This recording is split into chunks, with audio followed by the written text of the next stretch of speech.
Kunasidia! Help me! Mahabuba knew her family could hear her screams. The hyenas rushed at her to try to beat them back with a stick, yelling for her mother, father, friends, siblings, anyone from her village to help her.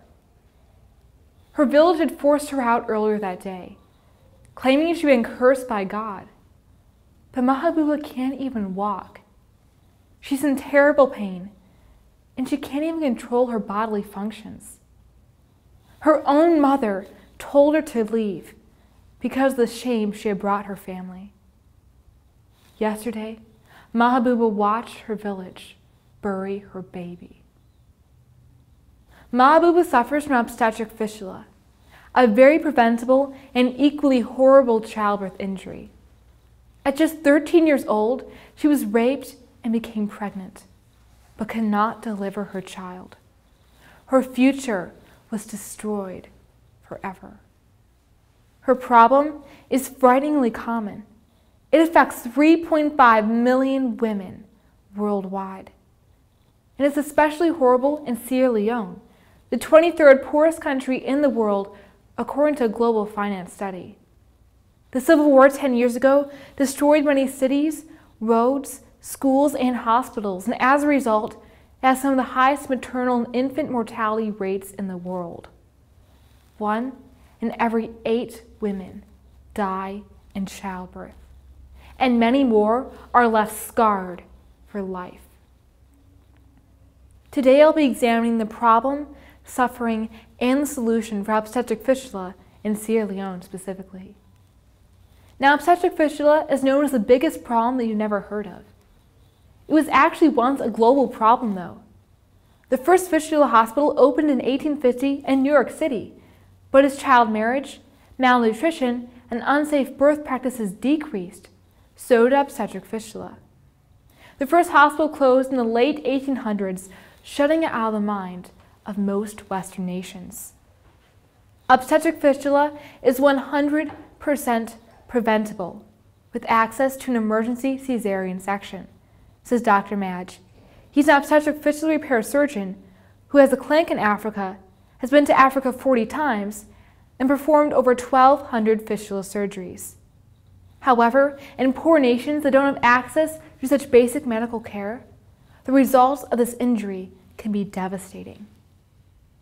Obstetric fistula occurs when women with small bodies give birth to normal-sized babies, and the baby gets stuck in the birth canal. Women can be in labor for up to 15 days because of many flawed cultural beliefs. For example, some villages believe that once a woman enters her hut to give birth, she can't leave until she is delivered. As a result, the constant pressure of the baby inside her causes her tissue to die and fall away, and creates perforations in the birth canal. This leads to uncontrollable leaking, a terrible stench, and horrendous pain. Midwives often only get paid if they actually deliver the baby, so they have no incentive to take a woman to the hospital when she's having difficulties. And to make matters worse, child marriage is a huge factor. 50% of fistula cases occur in girls just 10 to 19 years old.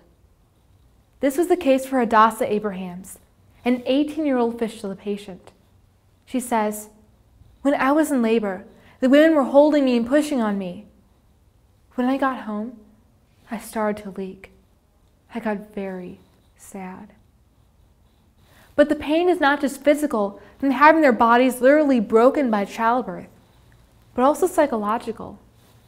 In many cases, their husbands, families, and entire villages cast them out and treat them as outcasts. Because their uncontrollable leaking and terrible stench, their society views them as useless throwaways. They are shunned by everyone they know and love, and stripped of the beauty and value that every woman deserves. And to make matters worse, in 90% of cases, they also lose their child. Dr. Madge, the doctor I already mentioned, said that although awareness of this prevalent issue has decreased the number of women abandoned, it still happens way too often. Yehu is a young Ethiopian woman who developed fistula after being married off at a very young age. Back when I was still beautiful, she says, I was married off. I was 8 or 9, I think. After I got fistula, I spent my life just waiting for certain death. I thought about drinking poison, but I know if I die that way, my soul will never rest. For many women, suicide seems to be the last and only option. In a society where their value and worth is determined by their ability to have children and fulfill their duties, they have nothing left to live for. In a society where obstetric fistula means a life of pain and loneliness, they have nothing left to live for. But there is hope. Several charities and organizations have begun to focus on preventing and healing obstetric fistula. In fact, in most cases, an obstetric fistula repair surgery can completely heal a woman, restoring her with beauty and value and transforming her, giving her a new life. These women go from wishing for death to having their life back. And although their husbands and families won't always welcome them back, at least they have a chance to live again. The most beautiful smiles I've ever seen were on the faces of these healed women. They shine with beauty and joy, and they cry with their joy because they're so happy to have a chance at life again. Often, they find a new purpose and return to their village with a new idea of something to do to turn their life around.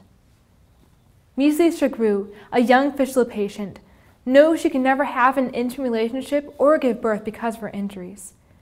But she says, when I get home, I just want to learn. I want to go to school. Often, when these women return back to their village, they create a chain that spreads awareness about the problem and the healing and brings more women to the hospitals. Now, Dr. Madge has told me many stories of the women he's healed. But what really touched me was not the horrors they'd been through, but the beauty and value that they recovered. One woman he told me about was a girl named Mamuna, who developed fistula as a young teenager. But after she was healed, she felt a powerful transformation. In fact, she now dresses up in beautiful dresses and matching headscarves every Sunday, and she goes to church. She goes out with friends. She goes to the market. She smiles. She lives. She is beautiful. Her family still doesn't want her back, but she still lives life anyways. And she went from the verge of killing herself to finding a new life. But Mamuna is only one of 10,000 women who are healed every year. Millions suffer in silence. So what happened to Mahabuba, the girl whose story opened with? Well, after surviving the night of attacks and hyenas, she painfully crawled 30 miles to a local missionary's house. The missionary took her to a hospital where she received an obstetric fistula repair surgery. And as the doctors healed her body, they also healed her life. And she now works at that very hospital, encouraging every woman who comes in. Everyone can fight fistula and restore these women with beauty and hope. A life-changing surgery costs only $1,000 and completely changes a woman's life. Last year, my sister and I actually started a charity to provide these surgeries. And you can go to prettypurposeful.org to hear more about our charity. Dr. Madge is also working on preventing obstetric fistula by providing safe childbirth care, and you can find more about that at the West Africa Fistula Foundation. Last year, our donors were able to raise $25,000.